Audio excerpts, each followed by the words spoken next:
A reading from the Holy Bible, the New American Bible, Numbers chapter 28. General sacrifices. The Lord said to Moshe, "Give the Israelites this commandment. At the times I have appointed, you shall be careful to present to me the food offerings that are offered to me as sweet-smelling oblations, each morning and evening. You shall tell them, therefore, this is the oblation which you shall offer to the Lord: 2 unblemished yearling lambs each day as the established holocaust, offering 1 lamb in the morning and the other during the evening twilight, each with a cereal offering of 1/10 of an ephah of fine flour mixed with 1/4 of a hin of oil of crushed olives. This is the established holocaust that was offered at Mount Sinai as a sweet-smelling oblation to the Lord.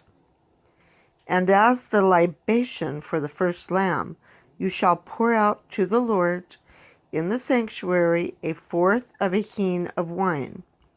The other lamb to be offered during the evening twilight you shall offer with the same cereal offering and the same libation as in the morning, as a sweet-smelling oblation to the Lord.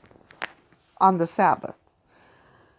On the Sabbath day you shall offer 2 unblemished yearling lambs with their cereal offering, 2/10 of an ephah of fine flour mixed with oil, and with their libations.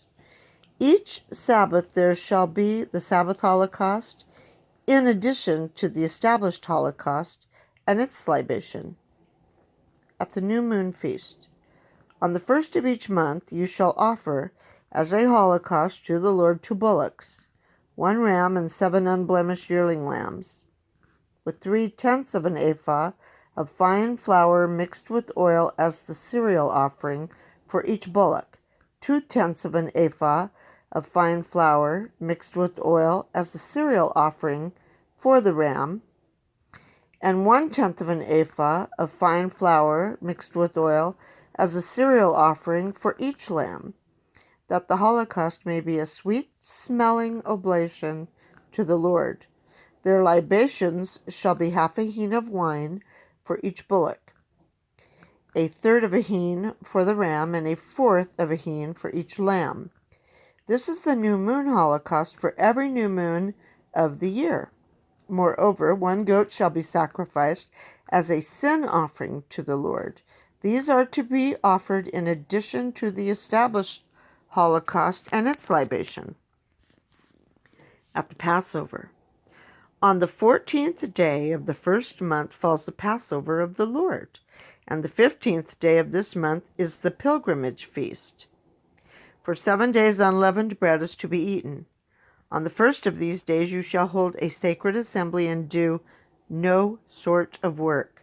As an oblation you shall offer a holocaust to the Lord, which shall consist of 2 bullocks, 1 ram, and 7 yearling lambs, that you are sure are unblemished, with their cereal offerings of fine flour mixed with oil, offering 3/10 of an ephah for each bullock, 2/10 for the ram, and 1/10 for each of the 7 lambs, and offer 1 goat as a sin offering in atonement for yourselves. These offerings you shall make in addition to the established morning holocaust. You shall make exactly the same offerings each day for 7 days as food offerings in addition to the established holocaust with its libation, for a sweet-smelling oblation to the Lord. On the 7th day you shall hold a sacred assembly and do no sort of work. At Pentecost.